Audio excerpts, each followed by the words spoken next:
अच्छा, तो मेरे बच्चों अब हम बात करेंगे ना सोर्स ऑफ बिग डेटा के हवाले से। देखिए, जब हम बात करते हैं सोर्स ऑफ बिग डेटा के हवाले से, तो इसका आसान सा अगर मैं एक्सप्लेनेशन करूं तो मैं ये कहूंगा from where we get our data. और जाहिर सी बात है, जो जो हमारी सोर्सेज होंगी, all the sources must be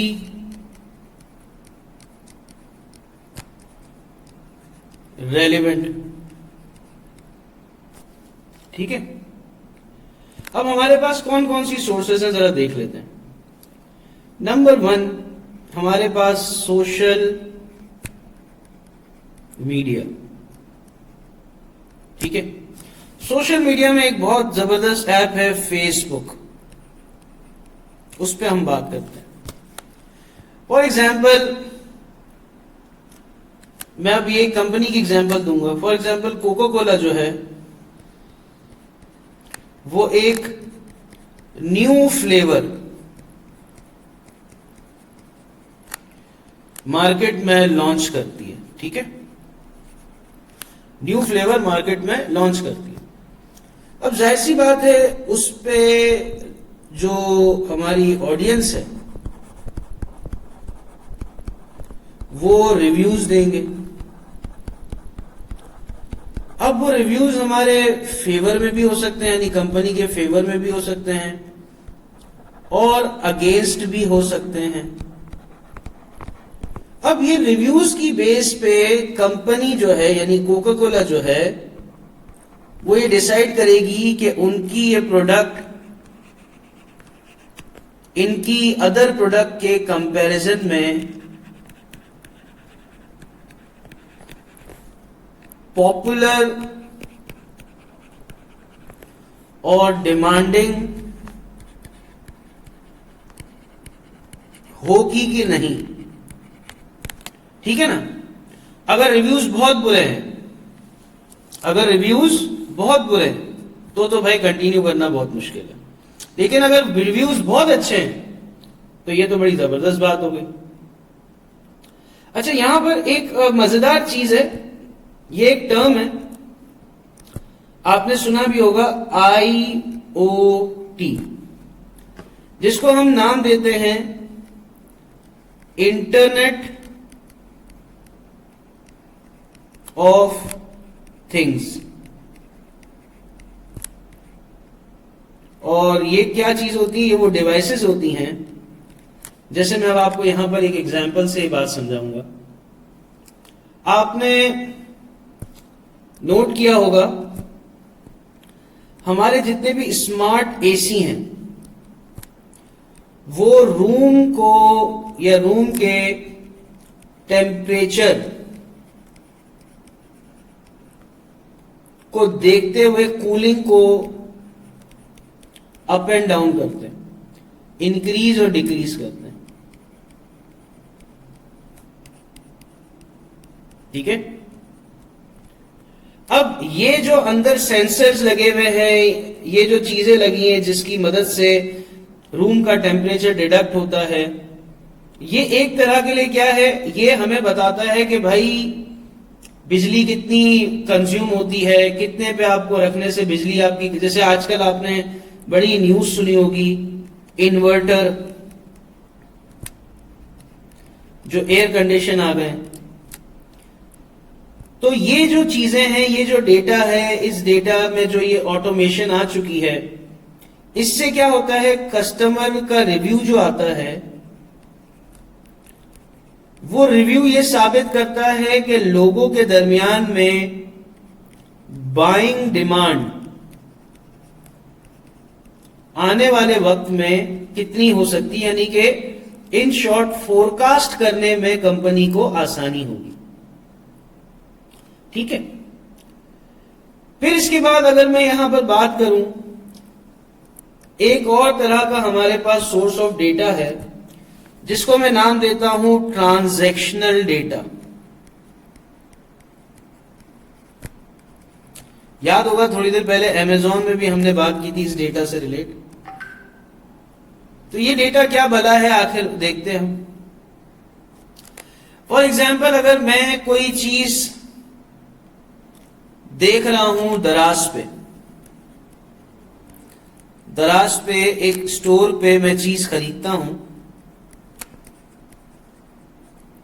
तो बेसिकली क्या किया मैंने, ये ट्रांजैक्शन की है ना। क्या सिर्फ मैं ही हूं जो दराज पे चीजें खरीद रहा हूं? नहीं, मल्टीपल लाखों कस्टमर है जो दराज से शॉपिंग करते हैं। तो ये जो दराज है, ये इन तमाम ट्रांजैक्शनल डेटा से क्या करेगा, एनालाइज करेगा कि इनकी कौन सी प्रोडक्ट और कौन से कैटेगरी की प्रोडक्ट की ज्यादा डिमांड है। और ज्यादा डिमांड होने की बात साथ साथ कौन सी सिटी में, कौन से एरिया में, कौन से जेंडर में, कौन सी अमाउंट के अंदर लोग ज्यादा से ज्यादा प्रोडक्ट को खरीदना पसंद करते हैं। सिर्फ एक कैटेगरी, एक प्रोडक्ट नहीं, सारी चीजें भाई लोग पसंद करते हैं। लेट सपोज जो 18 से 25 साल तक के लोग हैं, वो लेट सपोज जिम कलेक्शन वाली चीजें खरीदना, जैसे आजकल स्टेनली बोतल चल रही है पानी की, वो बहुत लोग लेना पसंद करते हैं। ये तमाम की तमाम चीजें शामिल है इसमें। फिर हमारे पास यहां पर जो एक डेटा आ जाता है एक और, उसके लिए यहां पर हम कहते हैं उसे मशीन जेनरेटेड डेटा। अब मशीन जेनरेटेड डेटा क्या भला है?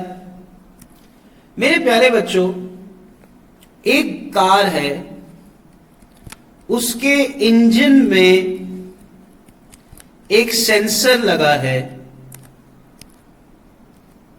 वो सेंसर क्या काम करता है? वो सेंसर ये आइडेंटिफाई करता है कि गाड़ी की परफॉर्मेंस कैसी है और कौन से पार्ट्स के, माजरत यार, कौन से पार्ट्स के वीक हो जाने की वजह से या फिर मेंटेनेंस की रिक्वायरमेंट के आने की वजह से ओवरऑल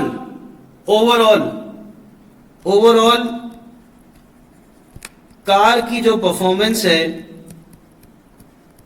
उस पे क्या आ रहा है, एक इंपैक्ट आ रहा है। ठीक है, और ये सेंसर हमें क्या करता है, एक कंपनी को, कार मैन्युफैक्चरिंग कंपनी को अपनी प्रोडक्ट को बेहतर करने में, यानी फॉर एग्जांपल टोयोटा है, वो अगर अपनी गाड़ियों में सेंसर लगाता है तो उससे क्या होगा, वो अगर अब कार मैन्युफैक्चर करेगा, फॉर एग्जांपल मैन्युफैक्चर कह लें, असेंबल कह लें, तो वो अब उन जो पार्ट्स हैं उस पे ज्यादा फोकस करेगा ताकि वो चीजें जल्दी खराब ना हो। उन पार्ट्स पे बेस्ड ऑन दिस आइडेंटिफिकेशन उसका फोकस इंक्रीज हो जाएगा।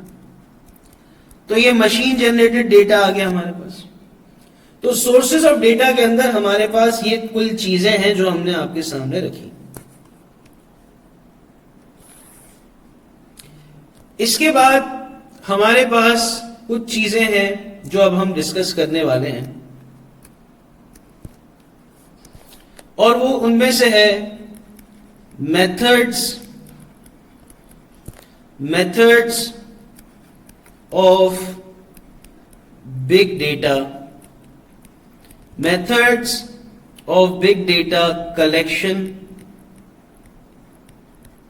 समझना बहुत जरूरी है मेरे बच्चों, और बड़े अच्छे तरीके से समझेंगे ताकि बात को आसानी के साथ समझ आ जाए बिना किसी टेंशन के। अच्छा जी, जैसे आप लोगों ने कभी कभार देखा होगा, मैं यहां पर फिर से बात करूंगा एग्जाम्पल की, तो हमारे पास मेथड ऑफ डेटा कलेक्शन में आता है वेब स्क्रैपिंग, कि मैं डेटा को कलेक्ट, एक तो हमने पढ़ा कि भाई डेटा कहां कहां से आता है, अब हम पढ़ रहे कि डेटा को कलेक्ट करने के तरीकेकार क्या हो सकते हैं। तो एक तरीकेकार है वेब स्क्रैपिंग। अब वेब स्क्रैपिंग से क्या होता है, फॉर एग्जाम्पल एक स्टोर है XYZ, एक स्टोर है ABC और मेरे स्टोर का नाम है 123। अब मैं क्या करूंगा, इनकी जो वेबसाइट्स होंगी उस पे वेब स्क्रैपिंग की मदद से ये डेटा कलेक्ट कर सकता हूं कि इनके पास प्रोडक्ट किस तरह की हैं, उनकी प्राइस रेंज क्या है, और मैं यहां पर ये भी देख सकता हूं कि उन्होंने किस तरह के डोमेन में, डोमेन का मतलब कि खाली वो लेट सपोज कपड़े नहीं बेचते, वो परफ्यूम भी बेचते हैं, वो एसेसरीज भी बेचते हैं, ये तमाम चीजें भी मैं, यानी डोमेन की जगह मैं इसको यहां कैटेगरी भी बोल सकता हूं कि कौन कौन सी कैटेगरी की प्रोडक्ट्स सेल कर रहे हैं। अब ये वेब स्क्रैपिंग करना तो मैं आपको नहीं सिखा सकता, लेकिन आपको ये तरीकेकार बता दी कि वेब स्क्रैपिंग से किस तरह से काम करते हैं। जैसे मिसाल के तौर पे आप हैं दराज और ये है अमेजोन और ये है ईबे, तो आपने इस तरह से पता कर लिया। अब एक और एग्जांपल आपके पास में लेके आता हूं जिसमें हम कहते हैं कि हम ला सकते हैं डेटा किससे, सेंसर की मदद से। यही बात अभी थोड़ी देर पहले हमने टोयोटा वाली एग्जांपल में देखी थी, लेकिन यह एग्जांपल चेंज कर लेते हैं ताकि वैरायटी ऑफ एग्जांपल हो। जैसे मिसाल के तौर पे एक एग्रीकल्चर फार्म जो है वो एक सेंसर का इस्तेमाल करके ये पता करता है कि जो उसका फर्टिलाइजर है वो कितनी क्वांटिटी में यूज होना चाहिए, पानी कब देना है, यानी कि वो जो कहते हैं ना नमी बताए कि पानी की जरूरत कब कब है, ताकि कॉस्ट भी सेव हो सके। ठीक है ना। इसके अलावा हमारे पास कुछ चीजें हैं जिसमें एक चीज है जिसको हम कहते हैं लॉग फाइल्स। क्या कहते हैं? Log files. अब इससे क्या मुराद है, आपने अक्सर देखा होगा एक चीज होती है कैशे। क्या होती है? कैशे। जब भी आप किसी वेबसाइट पे, जैसे मिसाल के तौर पे आप आईकैप के स्टूडेंट हैं, आप आईकैप की वेबसाइट पे जाते हैं, वहां पर आप डाउनलोड्स करते हैं स्टडी टेक्स्ट, वहां रेलेवेंट इंफॉर्मेशन देखते हैं, कोई डायरेक्टिव देख लिया, या कोई दूसरी एबीसी वेबसाइट पे जाके आप चीजें जो सर्च करते हैं, तो उससे क्या होता है, आपका एक लॉग मेंटेन होता है। लॉग आपने देखा होगा कि जब आप कोई वेबसाइट पे आते हैं तो ऊपर एक वेबसाइट के ऊपर एक बटन आता है कि आप क्या अपनी कुकीज को अलाउ करेंगे, कुकीज अलाउ करेंगे।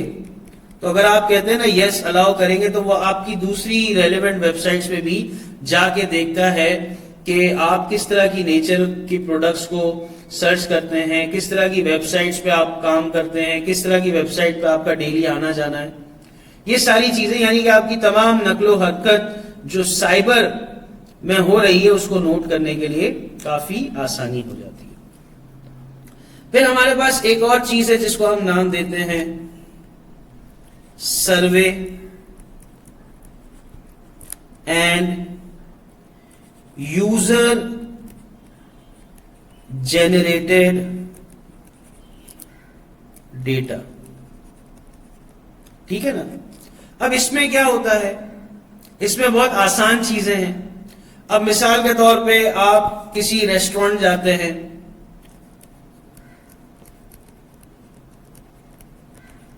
वहां पर आपसे फीडबैक,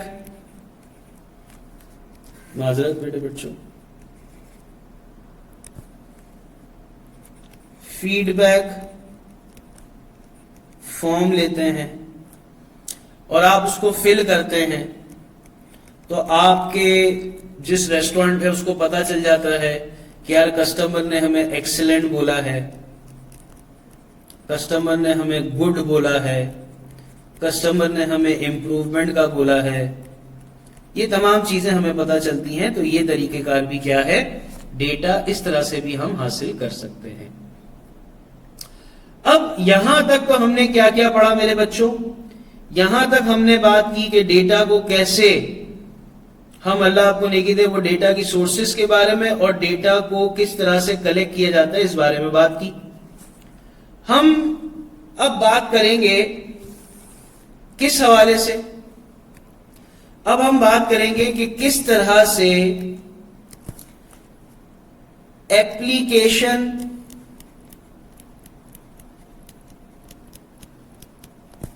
ऑफ बिग डेटा होती है। यानी मैं कहूंगा यूजेस ऑफ बिग डेटा। ठीक है, लेकिन आगे बढ़ने से पहले मेरे जिगर के टुकड़ों, जो चीज पढ़ाई गई है उसको एक दफा बुक से भी रीड कर लें ताकि आगे बात समझने में मसला ना हो। ठीक है।